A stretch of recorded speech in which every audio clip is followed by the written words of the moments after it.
I often talk to my clients about how we often focus on where should I be posting content? What should I be writing? How many times a week should I be posting? All these kinds of things.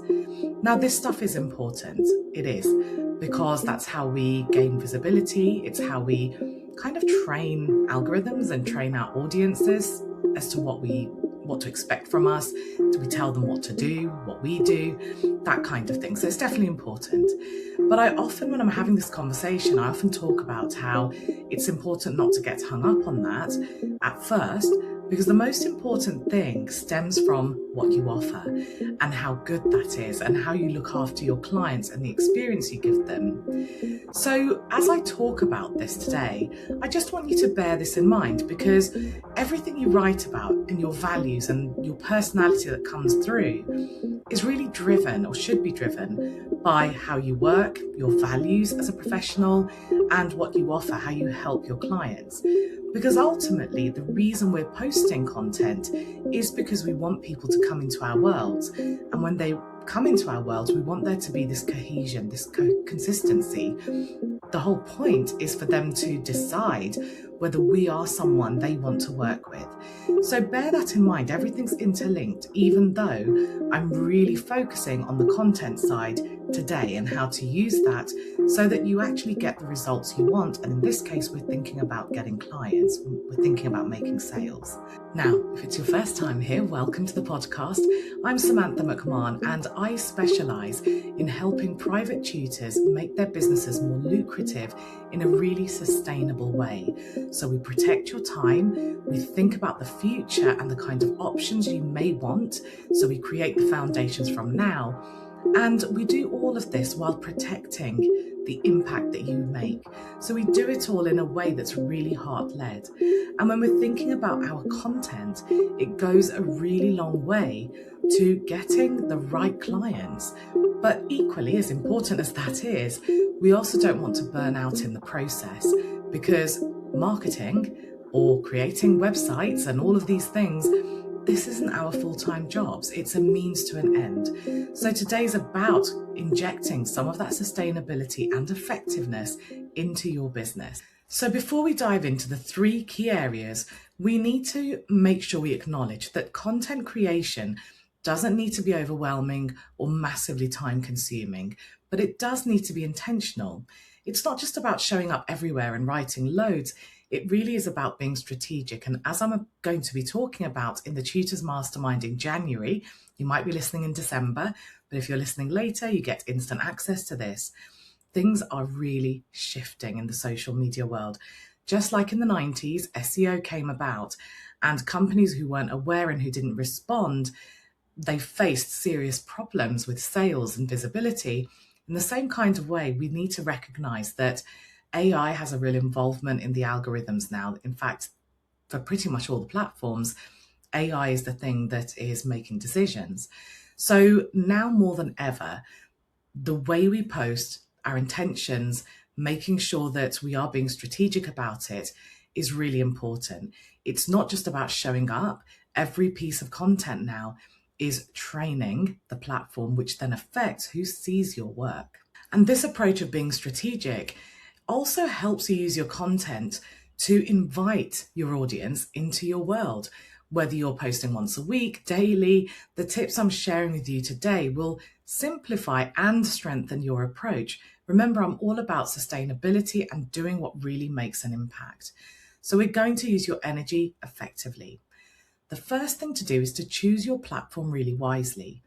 Being intentional about where and how you share your content is one of the best ways to make it work harder for you. When we don't choose wisely, we can easily fall into the trap of creating too much content and not really seeing results, but we feel like we're doing loads because we're really busy.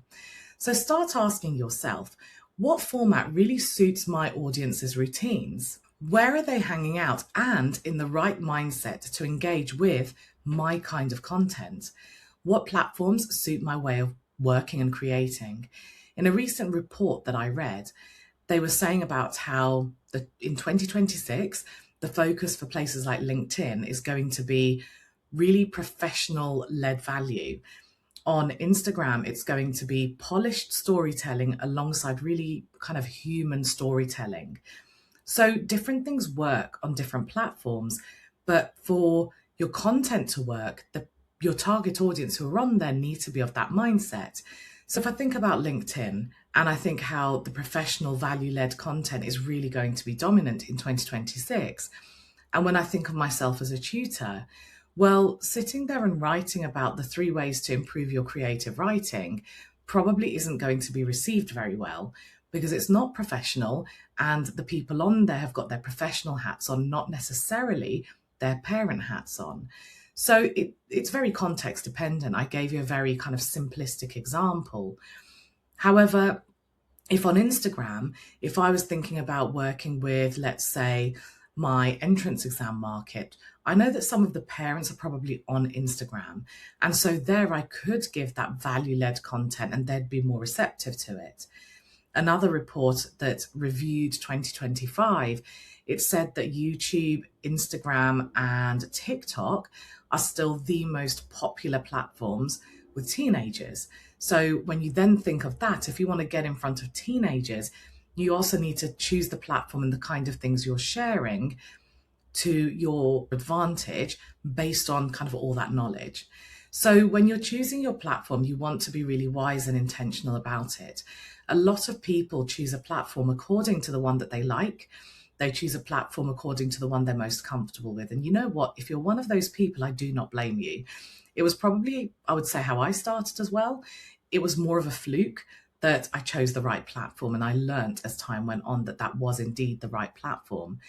But now when I choose platforms or even decide not to go on a platform, I choose with all of those different factors and nuances in mind. And of course, the dominant format matters as well. So if you just hate getting on video and you know you're not going to do it, then choosing something like YouTube or TikTok probably isn't best.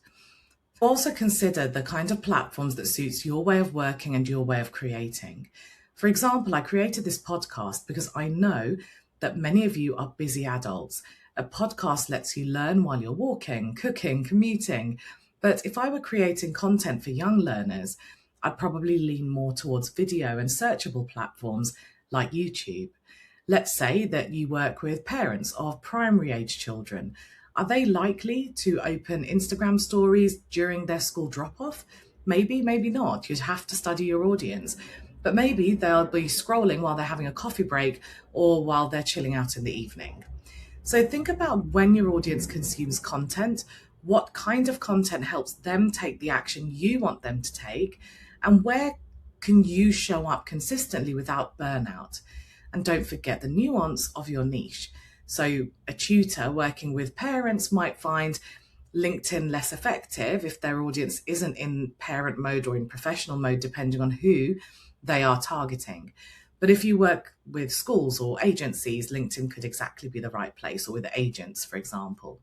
So a really key reflection here is what's one platform or format you could let go of right now to reduce the stress of marketing? What's one that you want to lean into more, that you can learn about? My second tip is to be really clear about the purpose of your content. Getting eyes on your content is easy. Getting the right eyes, well, that's where the strategy, the planning comes in. So here's an exercise. Pick your last 3 pieces of content and ask yourself, so what? Does it tap into a real challenge or question that your audience has? Does it show them or give them some information about how your offer helps them? Does it invite them to take some kind of next step? One of the biggest shifts for my clients is making the move away from educating in every single post. We keep hearing about share value, share value. And actually, when they shift from that to more connection-based posts, they get more sales because they're resonating with people. They're building a kind of one-to-many relationship, which then furthers that conversation towards them getting a client. So while we want to share value, we really want it to be balanced. Instead of overloading your audience with value, try creating space for them to see themselves in your content. You can do that by focusing on one clear point per post. When clients ask me to take a quick look at their content, whether it's a lead magnet, whether it's a social media post or an email, the number one thing that I have to feed back every time is to simplify it. They're trying to cram too much help into one piece of content. So keep it really clear, one post, one point. Another way to really connect with people is to name a challenge that they're facing and then validating it. Offer a next step that feels safe and easy, like downloading a freebie or joining your email list or booking a call with you. And when you're selling, remind yourself that you are helping. Yes, you're trying to sell something, but the purpose of this thing is to help them. Content that sells isn't pushy, or it doesn't have to be, when it's rooted in real problems that your clients want to solve. And a top tip that I share a lot is to look at your notes from calls that you've had with clients. Try and recall questions that parents have been asking you and reflect that back. They're telling you what they need connection on. They're telling you what they need help with. So here's a little reflection point. What's one core challenge that your ideal client is facing now being the very time you're listening to this, because things change during the year. We are in seasonal businesses. Now, the third thing is to learn just a few fundamental rules of copywriting. You don't need to be a professional copywriter, but learning the basics will help your content connect, especially when attention spans are short. Now, you might be wondering, who are you to tell me about some copywriting tips? I am a qualified copywriter. When did I do this? I think this was when I left teaching and I went back to freelance business training. I was doing a bit of tuition while I was working out what to do. And prior to that, I had on and off been a freelance copywriter. I'd written for a lot of companies. And I thought, you know what? It's time to get a qualification in this. I really loved doing it. I didn't realize how much it would help in my business. So I am coming from a place of having some qualifications and experience in this. And I'm just going to choose the small things that are going to have a big impact for you. I'm not going to give you loads and loads of things, just small little tweaks that will make a big difference. So some simple ways to boost readability with digital marketing, as well as someone's response, is to use direct address. So say you instead of people. There's also a very popular phrase in the copywriting world that says, don't we all over your content. It's very tempting to say here at Upgrade Your Education Business, we like to help tutors. Well, when I say it like that, I sound like I'm on a radio advert or a TV advert. I don't sound like it's me speaking to you. There's nothing kind of humanized in that. Now, if you are an organization where you are extracting yourself from it and you want the branding and the perception not to be associated with you, then that's very different. But for the majority of you who are listening, you are providing something where someone works directly with you, or at least with a member of your team. Like at some point you are there in the process. So saying I is really important. If you need a bit of both, so if you've got an organization, for example, you hire lots of tutors, but you are still the person who maybe parents might speak to just at the very beginning, then you need to sort of think of your branding in two halves. You've got your professional brand, which is the personality and the brand for your company, but you also need to create that personal brand as well. So think of it in two separate sections there. So direct address is really useful, and keep your tone conversational. You want, unless you're writing some kind of white paper or something that requires a lot of terminology, you really want the reading age to be very, very low. An 11-year-old or 12-year-old should be able to scan through what you're writing and at least understand the words. They may not understand the context, but they should be able to understand the words. We often, again, make the mistake of adding some serious terminology because we want to show off our expertise, but that doesn't impress people. It confuses them. So speak in the language that your ideal customer understands. Use the language that they use and keep your tone nice and conversational when you're trying to build that connection with people. You can be salesy and conversational at the same time. When it comes to readability, especially with digital marketing, where a lot of people are reading on a small screen like their phones, white space is incredibly important. You will have experienced this yourself. Just recall a time, I often see this on LinkedIn, recall a time where you've opened the app and you've come across a post and there are these really large chunky paragraphs. 9 times out of 10, you probably carry on scrolling, or you only read like the beginning bit, maybe a tiny bit in the middle, and then maybe the ending. because it's a lot for our brains to digest. And unfortunately, we scroll incredibly fast on social media now, and we consume a large amount of information every single day. So to make sure people can digest that, make sure there's a lot of white space. You want nice spacing. You want paragraphs to be maybe a couple of lines in length maximum. You want to break things up using bulleted lists. Lots of people like to use emojis in that respect as well. When you do that, you just want to use that simple language. When you blend the two in there, it means that your content is easy to skim and scan without it losing its impact or meaning. So let me combine some of these and give you 2 examples of before and after. Here's the before. One should carry out online research to enhance one's copywriting knowledge. Okay, I'm not using direct address there. This feels very formal. Versus, you don't need to be a qualified copywriter. Just Google a few basics and build from there. Which one do you connect with more? Which one was easier for your brain to just digest? And this is where you're listening to stuff. This is where you probably digest more. So these small tweaks, like making sure your call to action is clear, the white space, all the things that I've mentioned, that your headline, that hook sparks curiosity, all of this can really increase the impact of your content, because the quality of your content might be amazing, but unfortunately you need these little factors to make sure people read it. When you're thinking about writing in the way that your clients speak, if they say that they struggle with time rather than I lack capacity, then use their words. Sometimes as teachers, we add terminology that's really teacher speak, but it's not really parent speak. So we want to be relatable, we want to be grounded. So a little reflection. Just look at maybe 3 pieces of content and do a little audit. Just be analytical. Ask yourself, was this really easy for me to scan? If I didn't really know about this stuff, would it be easy for me to scan? Was it easy for me to understand fast? Did it give me a really quick win or a thought-provoking moment?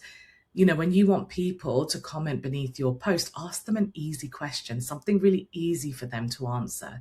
It's tempting to give them something thought-provoking, but thought-provoking doesn't need to be hard, but it often is overcomplicated. So just make sure that you're reflecting and auditing and refining. This is always an ongoing thing. You're never going to just suddenly have a format and it works. And you know, with the advent of things like ChatGPT, it's brilliant on the one hand because writing and this kind of stuff doesn't come easy to everybody, but also we don't have the time. So it's a real time saver. But the downside of it is that post formats and rhythm, they just often look so samey that they all blend in. So if you're listening to this episode and if you take on board what I've said and write in your voice, you can still use AI for help. But if you make sure you're really refining and writing in your own voice, you'll actually stand out, because in a sea of AI-driven content, yours is going to look different. It's not going to be very AI-like, if you like. And it's a shame in a way because AI obviously follows some NLP style language. It follows some copywriting principles, not always, but unfortunately it's also quite samey. So think about how you can inject this. Now, I don't want this to be heavy work for you. So here's what you need to consider. When you are starting to implement these changes, you're going to have to really think about them. So the beginning bit is the most time-consuming part. Once you've got a rhythm going, once you've kind of established your voice, it will get so much faster. I promise you, it really will. Don't overthink it. Nothing will break, nothing bad will happen if you press post and your post isn't perfect, or if you press publish. Nothing bad happens. Keep doing it. Keep refining, keep practicing. It will get faster. And don't overthink, well, what is my voice? Don't overthink that too much. Just be yourself, because ultimately that's kind of where we're building that connection. It's between you and me. If right now, if you book a discovery call with me, or if we met somewhere, or, you know, if we spoke basically, you wouldn't get a very different version of me than who you meet on this podcast. This is my language. This is how I speak. If you're watching on video, this is what I look like. This is how I speak. I'm not putting on a show, but I've scripted this podcast episode, although I go off script at times as well. You know, I've thought about it. So it's not completely spontaneous and how I might be in a conversation. So it's got that professional touch to it, if you like. Well, I hope it's professional, But you also get to meet the real me, even though we're not actually meeting in person, which is what creates that connection. So don't overthink it.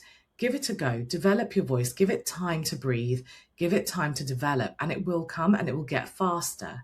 The point is, I want you to use whatever time you're spending on this really effectively.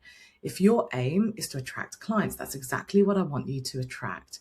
And when you take some of these factors into consideration, it will boost your results. I'd be lying if I said that it was going to fix everything and from tomorrow you'll suddenly get clients, because there is more to it.